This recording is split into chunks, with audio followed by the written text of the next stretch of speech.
స్తోత్రం. హల్లెలూయా. మంచిగా ప్రార్థన చేసుకుంటూ ఉండాలి. మనం దేవుడితో మనం అధిక సమయం గడిపినప్పుడే మనం ఈ భక్తి అనేది చేయగలుగుతాం. మనం ఈ భక్తి అనేది మంచిగా చేయగలుగుతాం.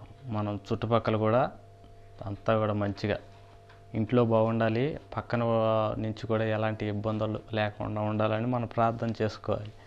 లేదంటే శత్రువు ఎవరిని మింగుదామని కాచు కూర్చుంటూ ఉంటాడు, మనకు తెలిసిందే కదా. ఇంట్లో వాళ్ళ ద్వారానే పనిచేస్తాడు, లేదైనా బయట నుంచి అయినా ఏదో విధంగా నరుక్కుని వచ్చి ఏదో విధంగా భక్తి చేసేవాళ్ళని చెదరగొట్టడానికి చూస్తూ ఉంటాడు. కాబట్టి ఏం చేయాలి, మనం ప్రార్థనలో గడపాలి. ఎక్కువగా ప్రార్థనలో గడపడానికి మనం చూడాలి. సరే, లూకాసు వార్త 8వ అధ్యాయం 4వ వచనం.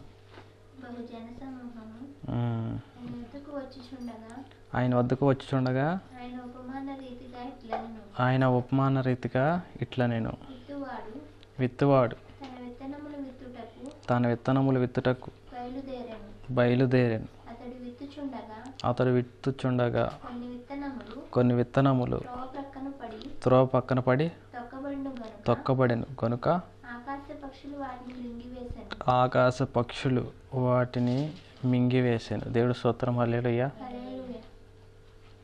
యేసు ప్రభు ఏంటంటే ఆ గలిలయ రాష్ట్రం కానీ, ఆ సమరయ గలిలయ రాష్ట్రం, ఆ ప్రదేశాల్లో, ఆ చుట్టుపక్కల ప్రదేశాల్లో యేసు ప్రభు కపెర్నహూములో ఉంటా ఆ చుట్టుపక్కల ప్రదేశాల్లో సువార్త చేస్తూ ఉన్నాడు. యేసు ప్రభు సువార్త చేస్తూ ఉన్నప్పుడు జనాలకి బోధిస్తూ ఉన్నాడు. దేవుడు వర్తమానం, ఆ వాక్యాలన్నీ కూడా జనసమూహానికి ప్రకటిస్తూ ఉన్నాడు, బోధిస్తూ ఉన్నప్పుడు ఇప్పుడు విత్తువాడు అంటే యేసు ప్రభు. తన విత్తనములు అంటే దేవుడి దగ్గర నుంచి పొందిన ఆ విత్తనాలు, ఆ మాటలు విత్తుటకు బయలుదేరాను. వాక్యాన్ని ప్రకటించటానికి యేసు ప్రభు బయలుదేరాను. దేవుడి మాటలు అతను విత్తుచుండగా యేసు ప్రభు వాక్యాలు వివరిస్తా వాటి గురించి జనసమూహాలకు చెబుతూ ఉండగా కొన్ని విత్తనాలు త్రోవ పక్కన పడి తొక్కబడాను. కనుక ఆకాశ పక్షులు వాటిని మింగివేశాను. వాళ్ళు ఏంటంటే సరిగ్గా వాటిని రిసీవ్ చేసుకునేవాళ్ళు, వాటిని వాక్యాలు వినేవాళ్ళు సరిగ్గా వినట్లేదు. వాళ్ళు ఏంటంటే యేసు ప్రభు దగ్గర నుంచి ఏమన్నా రొట్టెలు వస్తాయా, ఏమన్నా. యేసు ప్రభు ఏంటంటే సెలబ్రిటీగా ఇప్పుడు ఆ యేసు ప్రభు అంటే ఇక మంచి ఆయన పక్కన శిష్యులు ఉంటారు, ఎంతో వేల మంది జన సమూహాలు ఉంటారు.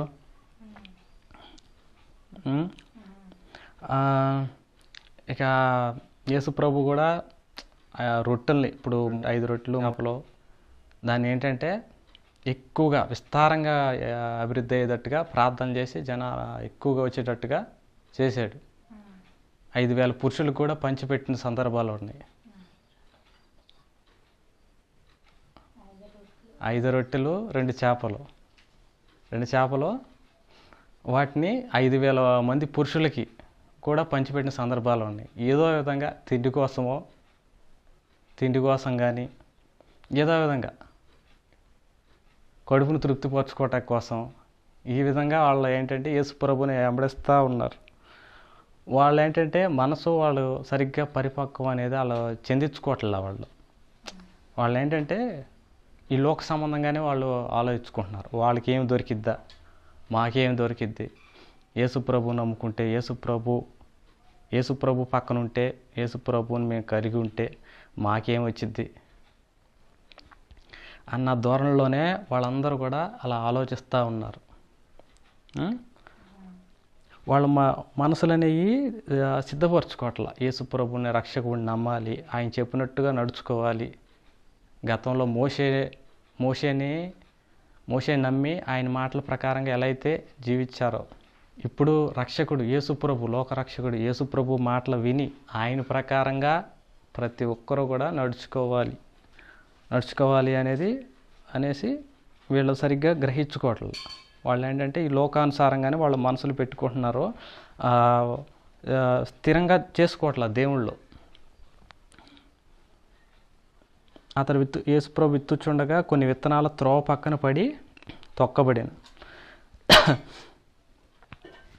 తొక్కబడాను కనుక ఆకాశ పక్షులు వాటిని మింగివేశాను. ఆకాశ పక్షులు అంటే దురాత్మ సమూహాలు, ఇలాంటి అపవాది చీకటి శక్తులు. ఎప్పుడైతే మనం దేవుడి వాక్యానికి మన మనసుని సిద్ధపరిచి దేవుడికి అంకితం చేయమో, అప్పుడు ఏంటంటే ఆ వాక్యం అనేది మనలో లేకుండా ఈ చీకటి శక్తులు ఏంటంటే తీసేస్తాయి మనలో నుంచి, మన మనసుల్లో నుంచి ఈ వాక్యాన్ని తీసేస్తాయి. మనం కూడా కొన్ని సంఘటనలు అనుభవించాంగా, మనకు కూడా తెలిసి గతంలో చూసాం. ఈ వాక్యాలు చెప్తా ఉండగా చెప్పటం మనసులో నుంచి అది వెంటనే తొలగిపోవటం ఎన్నోసార్లు గమనించాం. ఏంటంటే చీకటి శక్తులే అవన్నీ తొలగించేస్తూ ఉంటాయి. కాబట్టి మనం అలా తొలగించకుండా ఉండాలి అంటే మనం దేవుళ్ళలో ఎక్కువగా మనం గడపటానికి ప్రయత్నించాలి. తరచుగా నోట్లో ప్రార్థన. జనాలు ఏంటి, పొద్దున 1 గంట, సాయంత్రం 1 గంట ప్రార్థనలు చేసుకుంటారు కదా. సహజంగా భక్తిపరులు అన్నవాళ్ళు పొద్దున 1 గంట, సాయంత్రం 1 గంట అలా ప్రార్థన చేసుకుంటారు. వీళ్ళలో ఒక నార్మల్ భక్తి చేసేవాళ్ళు అనుకుందాం. నార్మల్ భక్తి చేసేవాళ్ళే. నేను చెప్పేది ఏంటంటే మిగిలిన సమయంలో కూడా, పగటిపూట కూడా తరచుగా నోట్లో దేవుణ్ణి గురించి మనం అలా స్తుతులు కానీ, అలా దేవునికి సంబంధించి స్తోత్రాలు కానీ, అట్లా ప్రార్థనలు కానీ అలా చేస్తూ ఉండాలి. ఇతరుల కోసం, పక్కన ఇంట్లో వాళ్ళ కోసం కానీ, కొంచెం పక్కన వాళ్ళ కోసం కానీ అలా చేస్తూ ఉండాలి. అలా చేస్తూ ఉన్నప్పుడు ఆ చీకటి సమూహాలు అనేవి తొలగిపోతూ ఉంటాయి. మనల్ని ఏంటంటే గరిబిలు చేయటానికి అపవాది కాచు కూర్చుంది. కాబట్టి మనం తరచుగా నోట్లో ఎప్పుడు ప్రార్థన చేసుకుంటూ ఉండాలి. ఇప్పుడు తప్పిపోయే విశ్వాసులు ఉన్నారనుకోండి, మన తోటి విశ్వాసులు ఉన్నారు, వాళ్ళ గురించి తరచుగా మన నోట్లో ప్రార్థన చేసుకుంటూ ఉండాలి. అప్పుడు అది వాళ్ళకి మంచిది, అది మనకు కూడా మంచిది. దేవుడు మెచ్చుతాడు. స్తోత్రం, హల్లెలూయా. అప్పుడు ఆ వాక్యం అనేది తీసివేయబడదు. ఇప్పుడు మనం ప్రార్థన చేసుకుంటున్నాం కాబట్టి ఇతరుల గురించి కూడా ఆ వాక్యం అనేది వాళ్ళలోంచి తీసివేయబడదు. దుష్టుడు వచ్చి తీసుకెళ్ళిపోలేడు అవకాశం ఉండదు. ఎందుకంటే మనం ప్రార్థనలు చేస్తూ ఉన్నాగా, కాబట్టి తీసుకెళ్ళిపోయే అవకాశం ఉండదు. కాబట్టి వాక్యం అలా మనలో నిలిచి ఉండిద్ది. తరచుగా నోట్లో ఇప్పుడు కూడా స్తుతించుకుంటూ ఉండాలి. ప్రతి విషయం నందు దేవునికి ఎల్లప్పుడూ కృతజ్ఞతాస్తుతులు ఇలాంటివన్నీ కూడా అర్పించాలని వాక్యం చెప్తుంది కదా. ఆ ప్రకారంగా మనల్ని మనం సిద్ధపరచుకుంటూ ఉండాలి. మన మనసులు అనేవి దేవుడి కోసం మనం ఆ మార్గాలు అన్నీ సరిచేసేటట్టుగా మనం అలా సిద్ధపరచుకోవాలి. మన మనసులను సిద్ధపరచుకోవాలి, మన ఎదుటి వాళ్ళని కూడా సిద్ధపరచుకోవాలి. ఇప్పుడు సేవకులు, విశ్వాసులు అనేది ఉండదు. అందరూ విశ్వాసులే. కాకపోతే సేవకులు అంటే ఒక అడుగు ముందుకేసి వెళ్తారు అంతే. ఒక అడుగు ముందుకేసి అలా వాళ్ళ జీవితాలని కొంచెం దేవుడికి అంకితం చేస్తారు. ఇంకొంచెం అంటే విశ్వాసుల కంటే సేవకులు అంతే. కాబట్టి అందరం కూడా ఈ పనిలో భాగస్థులమే. ప్రతి ఒక్కరి పట్ల మనందరికి కూడా బాధ్యత ఉందని మనం గ్రహించి వాళ్ళు కూడా దేవుడిని నమ్ముకునేటట్టుగా, వాళ్ళందరూ కూడా దేవుడు నమ్ముకునేటట్టుగా మన వంతు ప్రయత్నం మనం చేయాలి. లేదంటే దేవుడు లెక్క అడుగుతాడు. లెక్క చెప్పాల్సి ఉంటుంది మనం. 8:6 మరికొన్ని రాతి నేలను పడి మొలిచి చెమ్మలేనందున ఎండిపోయేను. ఒక్క నిమిషం. మరికొన్ని రాతి నేలను పడిని. మరికొన్ని ఎక్కడ పడిని? రాతి నేల పడి మొలిచిని. చెమ్మ లేనందున, ఆ తడి లేనందున ఎండిపోయాను. స్తోత్రం, హల్లెలూయా. ఆ రాతి నేలను పడిని లేని భక్తి విధానం లేక, అవి ఏంటంటే ఇప్పుడు శ్రమలు ఇలాంటివి వచ్చినప్పుడు వాళ్ళు వాళ్ళ భక్తి జీవితం అనేది వాళ్ళు ఎండిపోతూ ఉంది. స్టార్టింగ్లో ఎప్పుడైతే వాక్యాన్ని అంగీకరించారో వాళ్ళు అంగీకరించినప్పుడు స్టార్టింగ్లో బాగానే ఉంటున్నారు. ఆ తర్వాత సరి అయిన భక్తి జీవితం లేకపోవటం వల్ల మంచి సహవాసం, ఈ ప్రార్థనలో ఈ బైబుల్ ధ్యానించడం ఇలాంటివి ఏమీ లేకపోవటం వల్ల వాళ్ళు దేవుళ్ళో కొంతకాలం మొలుస్తున్నారు, కొంతకాలం చిగురిస్తున్నారు. కానీ చిగురించడం అంటే లోక సంబంధమైన ఐశ్వర్యాలు ఇవి కావు, లోక సంబంధమైన సిరి సంపదలు కానీ లోక సంబంధమైన ఇలాంటివి కావు. వాళ్ళు భక్తిలో వికసిస్తున్నారు. ఇప్పుడు యేసుప్రభు చిన్నప్పటి నుంచి కూడా భక్తిలో వికసిస్తూ వచ్చాడు. ఇప్పుడు బాప్తిసం ఇచ్చే యోహానులు కానీ వీళ్ళంతా కూడా చిన్నప్పటి నుంచి ఎదుగుతూ వచ్చారు. అది మొలవటం అంటే లోకానుసారంగా ఊహించుకుంటారు. అలా చెప్పేవాళ్ళు అలా చెప్తున్నారు. మరి లోకానుసారంగా ఊహించుకోకూడదు, బైబిల్ ఆత్మానుసారమైంది. అలా మొలిచి చెమ్మ లేకపోవటం వలన ఇలాంటి సహవాసం భక్తి సంబంధించి సరిగ్గా వాళ్ళు ఉండకపోవటం వలన, పార్టిసిపేట్ చేయకపోవటం వలన వాళ్ళు ఉన్న భక్తి కూడా ఊడిపోతుంది, ఎండిపోయే వాళ్ళ భక్తి జీవితం పాడైపోతుంది, పాడు చేసుకుంటున్నారు. కాబట్టి ప్రతి ఒక్కరు కూడా సహవాసంలో ఉండాలి. ఇప్పుడు అపోస్తులు సహవాసంలో, రొట్టె విరచడంలో, ఇవన్నీ కూడా ప్రార్థనలో, వాక్యాన్ని ప్రకటించడంలో వాళ్ళందరూ కూడా ఎక్కువగా ఉండేవాళ్ళు. ఎక్కువగా ఉండి సహవాసం ఇవన్నీ చేయటం వల్ల వాళ్ళ భక్తి అనేది స్థిరంగా ఉండేది. తమకు తాము వాళ్ళు మంచి భక్తి చేసేవాళ్ళు, ఇతరులు కూడా ఆది సంఘం చేత కూడా విశ్వాసుల చేత కూడా మంచిగా భక్తి చేయిస్తూ ఉండేవాళ్ళు. కాబట్టి మనం మంచిగా ఎండిపోకుండా ఉండాలంటే ఏం చేయాలి? ప్రార్థన చేసుకుంటా ఈ భక్తి సంబంధించి మాత్రమే ఎక్కువగా నెమరేసుకుంటూ ఉండాలి. లోకంలో ఉన్న చెత్త చెదారం అంతా అట్లా మీదేసుకున్నాం అనుకలా, మీదేసుకుంటే ఉన్న భక్తి కూడా ఎండిపోయిద్ది, ఉన్న భక్తి కూడా ఊడిపోయిద్ది. మరికొన్ని చదువు 7. మరికొన్ని ముళ్ళ పొదల నడుమ పడెను, ముళ్ళ పొదలు వాటితో మొలిచి వాటిని అణిచివేసాను. ముళ్ళ పొదలు అంటే ముళ్ళ పొదలు లాంటి ఆ చెట్లు ఉండేవి. ఆ చెట్లు ఏంటంటే ఆ చెట్ల కింద ఇప్పుడు ఈ విత్తనాలు ఈ పడినాయి అనుకో, వీటితో పాటే అవి కూడా మొలిచేసి వీటిని ఎదగనీయకుండా చేసేయంట. అవన్నీ కూడా ఆ కాలంలో వాళ్ళన్నీ చూస్తూ ఉన్నారు. యేసుప్రభు చెప్పే సమయాల్లో అవన్నీ పక్కన కనబడుతున్నాయి అనుకుంటా మొత్తానికి. వాటిని కూడా పోల్చి చూపిస్తున్నాడు, చుట్టుపక్కల జన సమూహాలకి వివరించి చెప్తున్నాడు.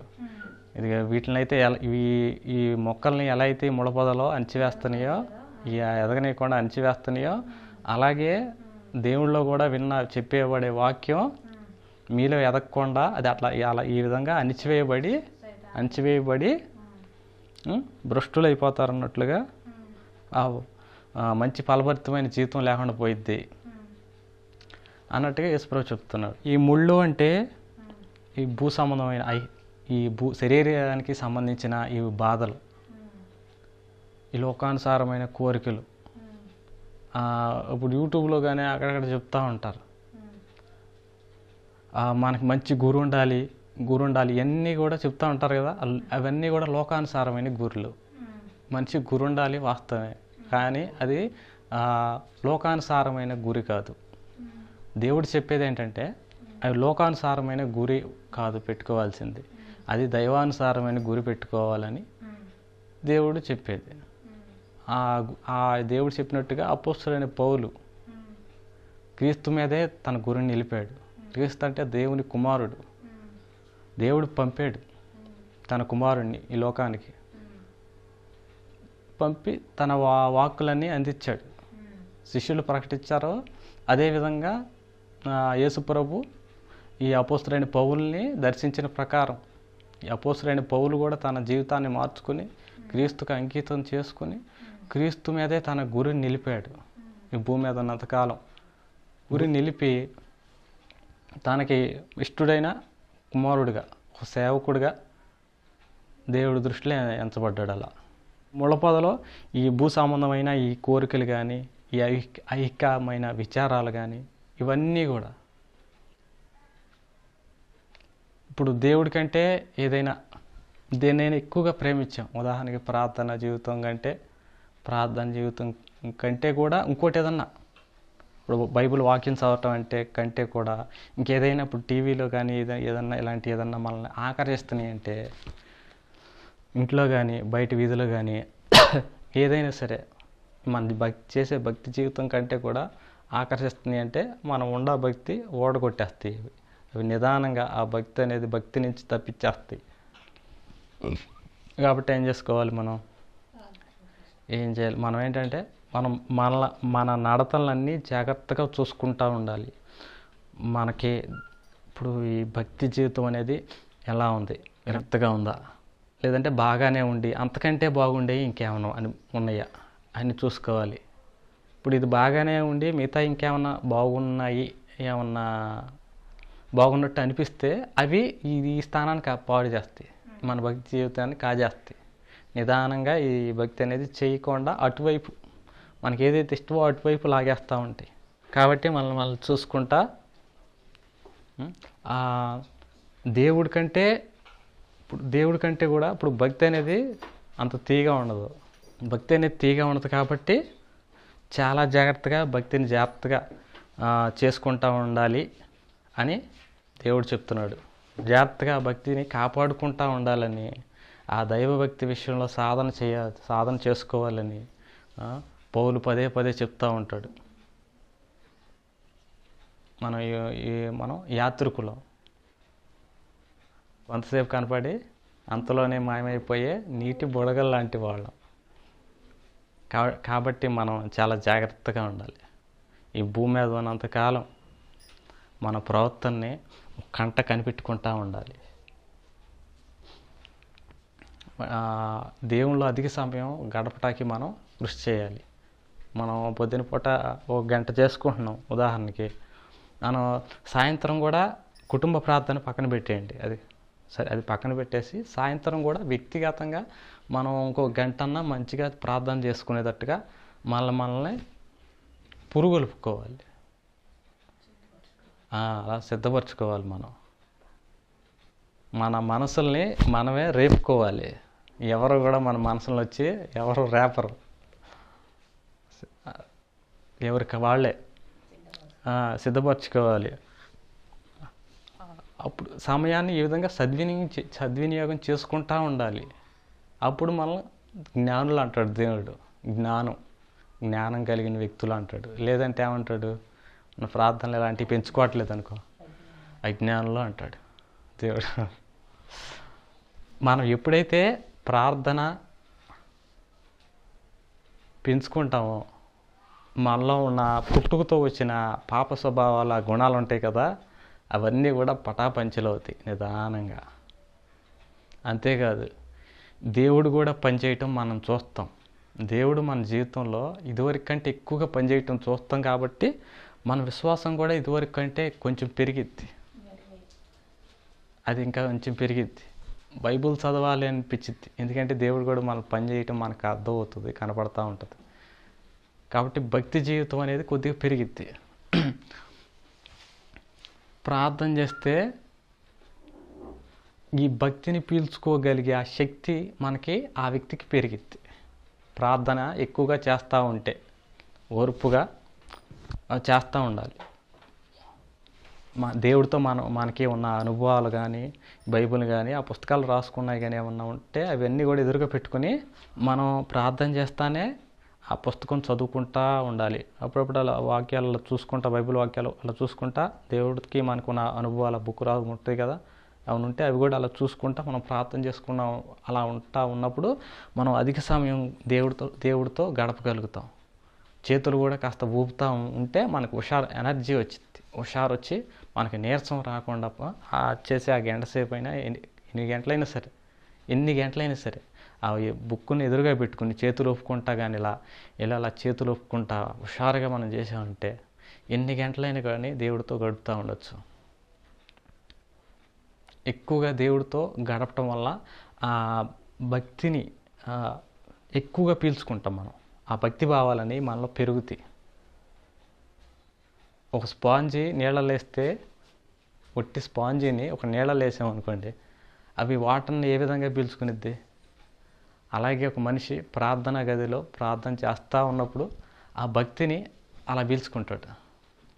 ఆ భక్తి భావాలు, దేవుని పట్ల ఆరాధన భావం కానీ, దేవుని పైన ఆధారపడాలి అన్న ఆ గుణాలు కానీ మనిషిలో ఆ వ్యక్తులు నిండుగా ఉంటాయి. మరి ప్రార్థన పెంచుకుందామని అనుకుంటున్నారా? పొద్దున పూట మన ప్రార్థన చేస్తున్నాం, సాయంత్రం కూడా 1 గంట వ్యక్తిగతంగా, సాయంత్రం కుటుంబ ప్రార్థన సరే, వ్యక్తిగతంగా సుమారు 4 లేదా మధ్యాహ్నము మన ఇంట్లో అందరూ బాగుండాలి. ఇప్పుడు ఈ సంఘంగా మనమంతా కూడా ప్రార్థన చేసుకుంటూ ఉండాలి. ఒకళ్ళ గురించి వాళ్ళు ప్రార్థన చేసుకుంటూ ఉన్నప్పుడు చీకటి అపవాది మన మీదకి అలా రాలేడు, వచ్చి మనల్ని గరిబిలు చేయడానికి సాధ్యపడతాం. మనం ఇరుగు పొరుగు వారి గురించి కూడా అలా చేసుకుంటూ ఉంటే వాటి నుంచి కూడా మనకి ఇబ్బందులు రావు. అలా మనం ప్రార్థనలు చేసుకుంటూ ఉండాలి. మరికొన్ని మంచి నేలను పడెను, అవి మొలిచి నూరంతలుగా ఫలించిన నేను. మరికొన్ని మంచి నీళ్ళు పడ్డాయి అంట. మంచి నీళ్ళు పడి అవి నూరంతలుగా ఫలించినాయి అంట. ఆ మాటలో విత్తనాలు మంచి నీళ్ళను పడి అవి నూరంతలుగా ఎదిగినాయి అంట, మంచిగా ఫలించినాయి అంట. మంచి నీళ్ళు అంటే మన మనసులు స్థిరపరుచుకుంటారు, సలాటు చేసుకుంటారు. లోపల ఏమన్నా ఎత్తు పళ్ళాలు ఉన్నాయి అనుకో, నేల పిచ్చిగా ఉంది, రోతగా ఉంది, అవన్నీ కూడా మనసులోంచి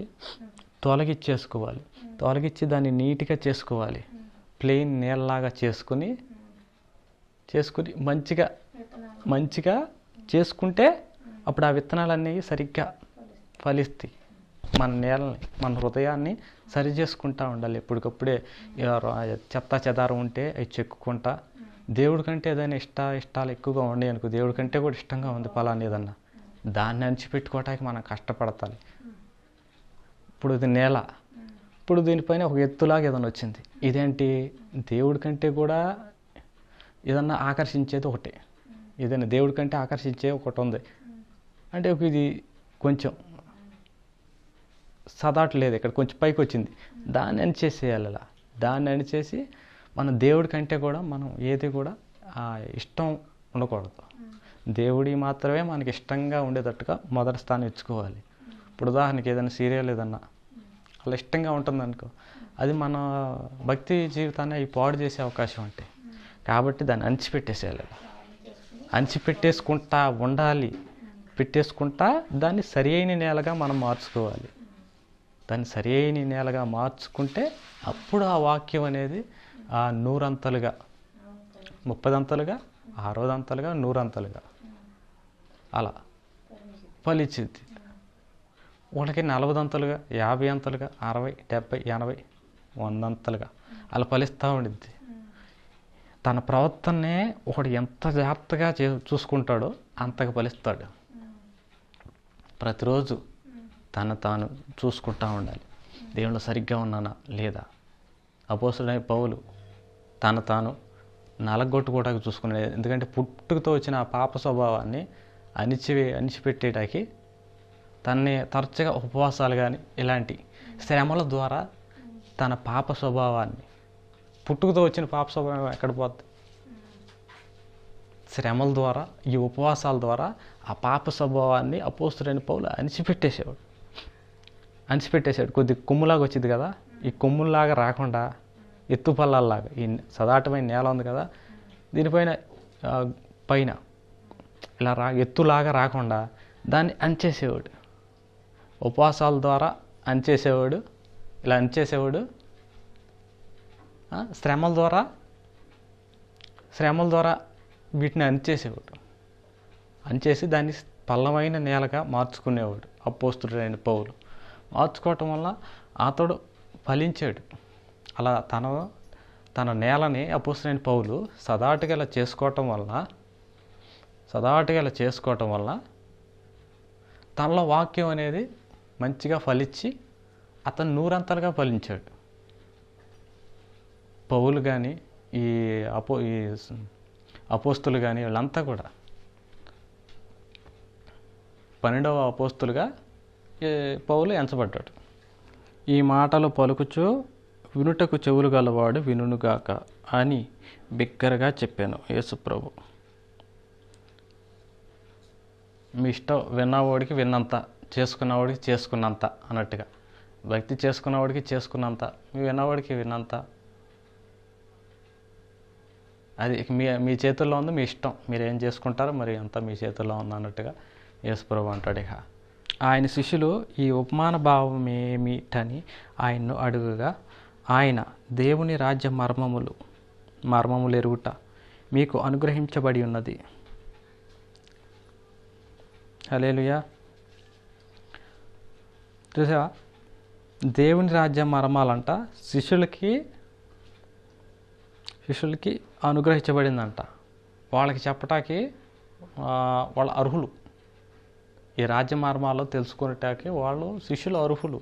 ఎందుకంటే వాళ్ళు తమ సమస్తాన్ని విడిచిపెట్టి దేవుడి పని కోసమే వాళ్ళు ఉండాలి అని తీర్మానం చేసుకుని వాళ్ళ నడతలు అన్నీ కూడా మంచిగా చేసుకుని ఇతరులను కూడా మంచి మార్గంలో, సరైన మార్గంలో, క్రీస్తు మార్గంలో నడిపించాలని వాళ్ళ జీవితాలు అర్పించుకున్నారు వాళ్ళు శిష్యులు. అందుకని వీళ్ళ సమస్తాన్ని దేవుడి కోసం దారబోసారు. కాబట్టి ఇలాంటి వాళ్ళకి దేవుడి మర్మాలో తెలుసుకునే అర్హత ఉంది, కానీ అందరికీ లేదు. ఇప్పుడు వినేవాళ్ళు ఉన్నారు, ఆ కాలంలో వింటా ఉన్నారు చాలామంది, గుంపులుగా 5,000 మంది, చాలా జనాంగాలు అంతా కూడా చుట్టుముట్టేవాళ్ళు. ఏదో యేసుప్రభు నుంచి వచ్చింది, ఏం మాట్లాడదాం కాలక్షేపానికి బఠానీలు అన్నట్టుగా వచ్చేవాళ్ళే. కానీ ఆమె జీవితాల్లో దేవుడికి ఇద్దాం, యేసుప్రభుని నమ్ముదాం, ఆ రక్షకుడిని నమ్ముదాం, ఆయన నమ్ముదాం అన్నట్టుగా, ఆయన మాటల ప్రకారం జీవిద్దాం అన్నట్టుగా వాళ్ళ మనసులో వాళ్ళు అలా అనుకోలే. వాళ్ళు ఏంటంటే భక్తి చేసేవాళ్ళు కాదు. వాళ్ళు పచ్చిగా చెప్పాలంటే భక్తిపరులు కాదు. కాబట్టి వాళ్ళకి దేవుడు ఉపమాన ఎగ్జాంపుల్స్ రూపంలో చెప్పేవాడు, వాళ్ళకి అర్థం కాకుండా. భక్తి చేస్తే వాళ్ళ సరైన భక్తి చేస్తే వాళ్ళకి కూడా దేవుడు చెప్తాడు, కళల ద్వారా చెప్పని ఏదన్నా. కానీ మంచి భక్తి పరులైతే దేవుడు ఏదో విధంగా చెప్తాడు, దైవ మర్మాలు విప్పుతాడు, ఆ రహస్యాలన్నీ చెప్తాడు. మనం భక్తి అనేది మన జీవితంలో సరిగ్గా లేకపోతే మనం వాటిలన్నీ కూడా దేవుడు చెప్పడు. అవి చెప్పినా అసలు వినియోగించుకుంటాం మనం, అసలు మనం వినియోగించుకోం. ఆయన తల్లియు సహోదరులను ఆయన వద్దకు వచ్చి జనులు గుంపుగా ఉండుట చేత ఆయన దగ్గరకు రాలేకపోయిరి. తర్వాత అప్పుడు నీ తల్లియు నీ సహోదరులను నిన్ను చూడగోరి వెలుపల నిలిచి ఉన్నారని ఎవరో ఆయనకు తెలియజేసిరి. అందుకైనా దేవుని వాక్యం విని దాని ప్రకారం జరిగించు వీరే నా తల్లియు నా సహోదరులని వారితో చెప్పెను. స్తోత్రం. హల్లెలూయా. చూసా, యేసు ప్రభు దేవుడి పనిలో ఉన్నాడు. ఆయన దేవుని కోసమే దేవుడు నన్ను పంపాడు, దేవుడు నా తండ్రి, నేను ఆయన పనుల్లో ఉండాలి అనే యేసుప్రభు మొదటి నుంచి చెప్పుకుంటా వచ్చేవాడు. యేసుప్రభు మరియమ్మ కానీ వీళ్ళు ఈ సహోదరులు వీళ్ళు ఎవరు వచ్చినా సరే ఆయన వెంటనే వెళ్ళిపోయి ఇవన్నీ పనులన్నీ ఆపేసేసి వాళ్ళతో వెళ్ళిపోయి ముచ్చట్లో ఇలాంటివి ఏమీ యేసుప్రభు అక్కడ అంత దాకా ముచ్చట్లు ఏం పెట్టాల. ఏంటంటే యేసుప్రభుకి ఏంటంటే దేవుని చిత్తాన్ని నెరవేర్చడం మాత్రమే యేసుప్రభుకి యేసుప్రభుకి ముఖ్యం. దేవుడి చిత్తాన్ని నెరవేర్చడమే యేసుప్రభుకి ఆహారం అంటాడు. ప్రతి ఒక్కరు కూడా, మనం అందరూ మనుషులందరూ కూడా దేవుడి చిత్తమే మాకు ముఖ్యం, కుటుంబం కాదు, దైవ చిత్తమే ముఖ్యం అన్నట్టుగా ఉండాలి అనేది దేవుడి ఉద్దేశం. యేసు ప్రభు కూడా చేసింది అదే. కుటుంబ బాంధవ్యాలు అవి కాదు, అవన్నీ కూడా జయించాలి. కుటుంబ బాంధవ్యాలు, ఈ బంధాలు, ఆకర్షణలు అవన్నీ కూడా లోకాకర్షణలు, కుటుంబ బంధాలు అన్నీ కూడా జయించి భక్తి చేయాలి. యేసు ప్రభు చేసింది అదే, వాళ్ళ చేత కూడా చేపించింది అదే, శిష్యుల చేత. యేసు ప్రభు శిష్యుల వైపు చూసి, నా తల్లి ఎవరో, నా సహోదరులు ఎవరు, దేవుడి రాజ్య ప్రకారం, ఆయన చిత్తం ప్రకారం నడుచుకునే శిష్యుల వైపు తిరిగి, వీరే ఈ శిష్యులే నా తల్లి, నా సహోదరులు. దేవుడి ఆజ్ఞల ప్రకారం నడుచుకుంటున్నారు వీళ్ళు, నడుచుకుంటున్నారు కాబట్టి వీళ్ళే నా సహోదరులు, వీళ్ళే నా తల్లి, యేసుప్రభు అని చెప్తాడు అతనితో. అన్నిటికంటే ప్రథమ స్థానం దేవుడికే ఇవ్వాలి అనేది యేసుప్రభు తన జీవితం ద్వారా మనందరికీ చూపిస్తున్నాడు. అన్నిటికంటే కూడా ఈ బంధవ్యాలు, కుటుంబ బంధాలు అన్నీ కూడా మనం జయించగలగాలి, మన మనసును జయించగలగాలి. మనసును జయించినోడు ధన్యుడు. కుటుంబ బాంధవ్యాలన్నీ కూడా జయించి ఆ దేవుడి మార్గంలోనే, దేవుడి చిత్తం కోసం చెమట ఓర్చి తన రక్తాన్ని చెమటగా దారబోసే వ్యక్తి ధన్యజీవులు. కాబట్టి మనందరం కూడా దేవుళ్ళలో మనందరం కూడా మంచిగా నడుచుకుంటూ నూరంతలుగా ఫలించుదుము గాక.